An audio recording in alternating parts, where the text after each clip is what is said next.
সকালে ঘুম থেকে উঠে ছেলে মেয়ের হাত মুখ ধোয়ায় দিলাম, নিজে হাত মুখ ধুয়ে ছেলেকে মাদ্রাসায় পৌঁছে দিলাম। আসসালামু আলাইকুম এভরিওয়ান, সবাই কেমন আছেন? আমি সাথী, সবাইকে ওয়েলকাম জানাই মাই ইউটিউব চ্যানেল নতুন ব্লগ। এটা আমার প্রথম ব্লগ এই চ্যানেলের জন্য। তো সবার কাছে অনুরোধ থাকবে ভিডিওটা শেষ পর্যন্ত দেখার। তো সকাল সকাল যা কাজ ছিল সব করে নিচ্ছি, বিছনাটা গুছিয়ে নেওয়ার পরে এখন ঘরগুলো ভালো করে ঝাড় দিয়ে নিব। তো ঘরগুলো ঝাড় দিতে গিয়ে দেখা যায় এই দিকে কারেন্ট চলে গিয়েছিল, তাই নিজের মোবাইলের যে ক্যামেরার মধ্যে যে লাইটটা ছিল সেটাই অন করে ঘরটা ঝাড়ু দিয়ে নিয়েছি। এদিকে বারান্দাটা ঝাড়ু দিয়ে আমার মেয়ে যে প্রস্রাব করেছিল সেই খেতাগুলো ধুয়ে দিলাম। সকালে আমার হাঁস মুরগি এখন ছেড়ে দিব। এই যে দেখতে পাচ্ছেন এগুলো হলো আমার কিউটের ডিব্বা। তো উপরে যেটা দেখছেন ওইটা আমি 2টা মুরগি দিয়ে হাঁসের বাচ্চা ফুটাইছি। তো এটা পরে কিছুদিন পরে ছিঁড়ছে, যেমন ধরেন 10 দিন পরে এই ছাওটা ছিঁড়ছে। আমার মেয়ে এই ছাওটার নাম কি দিয়েছে জানেন প্রিয় বন্ধুরা? এটার নাম হলো টুকুমণি। যাই হোক, এইদিকে দেখেন আমার মুরগিটা বের হয়ে এসেছে ক্যারেটের মধ্যে থেকে। তো একটা ছাও রয়ে গিয়েছিল, সেটাকে পরে বের করে দিয়েছি। এইদিকে আমার আরেকটা খোপ ছিল, সেটাও আমি খুলে দিয়েছি। তো দেখেন এইদিকে আমি সব মুরগিদের এখন খাবার দিয়ে দিয়েছি। এইদিকে সকালের নাস্তা রেডি করে নিলাম, গরম ভাত সঙ্গে ডিম ভাজি। তো দেখেন প্রিয় বন্ধুরা, ছেলেকে রেডি করে দিয়েছি স্কুলে যাওয়ার জন্য। ছেলেকে পেট ভরে ভাত খাইয়ে দিয়েছি।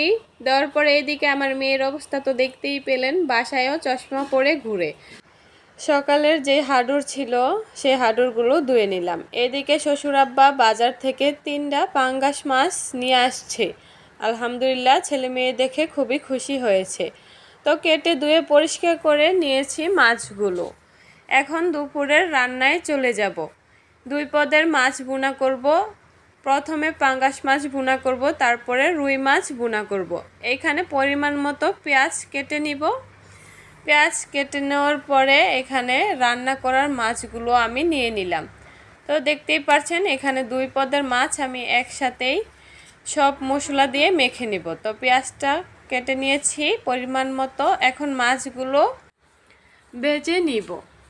তো এইদিকে মাছ ভাজা দিয়ে দিলাম। পাঙ্গাস মাছ ভাজার সময় একটু ভয় করে, কারণ পাঙ্গাস মাছ থেকে তেল ছিঁড়ে। তো এইদিকে নিজেরও কিছু ভিডিও নিয়ে নিলাম সাথে। তো দেখতেই পাচ্ছ আমার ছেলে মেয়েরাও দুষ্টামি করতেছে আমার সঙ্গে সঙ্গে। এইদিকে আলহামদুলিল্লাহ মাছগুলো খুবই সুন্দর করে কড়া লাল লাল করে ভেজে নেওয়া হয়েছে। এদিকে পেঁয়াজটা ভালো করে ভেজে এখানে পরিমাণ মতো লবণ দিয়ে দিলাম, পরিমাণ মতো রসুন বাটা দিয়ে দিলাম। এখানে দিয়ে দিলাম বাকি মশলাগুলো, হলুদের ফাঁকি, মরিচের ফাঁকি, হজের ফাঁকি, সব মশলাই অল্প করে দিয়েছি যেহেতু বাচ্চারা খাবে। তো এখানে অল্প পরিমাণ পানি দিয়ে দেখতেই পারছো মাশাআল্লাহ কি সুন্দর একটা মাছ ভুনা করেছি। তো এইভাবে ট্রাই করে দেখবে, ইনশাল্লাহ মাছ ভুনাটা কিন্তু সেরকম হয় খেতে। এদিকে রুই মাছ ভুনা করার জন্য চলে গেলাম। ভালো করে পেঁয়াজটা ভেজে নিব। ভেজে নেওয়ার পরে পরিমাণ মতো অল্প পানি দিয়ে এখানে রসুন বাটা দিয়ে দিয়েছি, স্বাদ অনুযায়ী লবণ দিয়ে দিয়েছি, সঙ্গে দিয়েছি হজের ফাঁকি। তো আমার রান্নাটা হয়ে গেছে। তো দুপুর হয়ে গেছে, দুপুরে খাওয়া দাওয়া শেষ করে বিকেলের দিকে ছেলে চলে গিয়েছে মাঠে। তো আমাদের বাড়ির কাছেই স্কুল মাঠ, তো এই স্কুলেই আমার ছেলে লেখাপড়া করে। এদিকে যাওয়ার পথে আমার মুরগিটার সঙ্গে দেখা হয়ে গেল, তখন একটু ভিডিও করে নিয়েছি কাছ থেকে, কারণ আমার মুরগি হাঁস এগুলো পালতে খুবই ভালো লাগে বা দেখতেও ভালো লাগে। তো এইদিকে আমার ছেলেকে ডাকতেছিলাম, একদমই শোনে না। আজকে যেহেতু বন্ধের দিন ছিল, স্কুলের জন্য রেডি করেছিলাম ছেলেকে, তখন ছেলে স্কুলে এসে দেখে স্কুল বন্ধ, তখন ছেলেকে বাসায় নিয়ে আসলাম। প্রিয় বন্ধুরা, তো সবার কাছে আমার ভিডিওটা কেমন লেগেছে অবশ্যই একটা করে কমেন্ট রেখে যাবেন। আপনাদের একটা কমেন্ট আমাকে নতুন ভিডিও তৈরি করতে উৎসাহ দিবে। যারা যারা আমার ভিডিওর শেষ পর্যন্ত দেখেছেন সবাইকে অসংখ্য ধন্যবাদ।